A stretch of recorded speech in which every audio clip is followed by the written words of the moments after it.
ब्रह्मपुर महानगर निगमर नूतन सम्मिलनी कक्षरे आज माननीय मेयर श्रीमती संघमित्रा दलाई अध्यक्षतार एक स्वतंत्र काउंसिल बैठक अनुष्ठित होता। मेयर श्रीमती दलाई प्रमुख चारोटी विषय उपर गुरुत्वारोप करी एही बैठक को आरंभ करिथिबा सह उक्त प्रसंगगुड़िक उपरे काउंसिल बा कॉर्पोरेटर मानक मतामत लोड़ीथिले।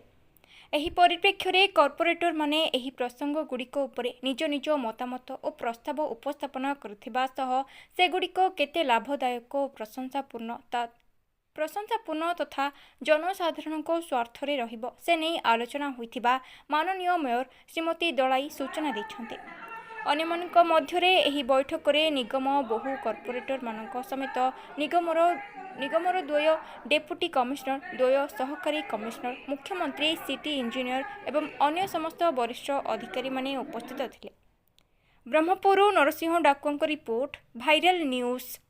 आज स्वतंत्र बैठक चारोटी विषय उपर माने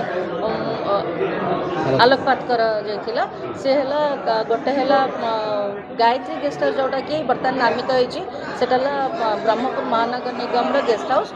द्वितीय गोटा है सफाई काम टेंडर जो सरी जाइए भितर कौन कौन आम रखिपर। आउ गोटे जो गेजेटेड आसी mayor deputy mayor and corporators मानकर सिटिंग अलाउंस सहित दरमार तार डिस्कसन एवं एलएसडे डिस्कसन होता।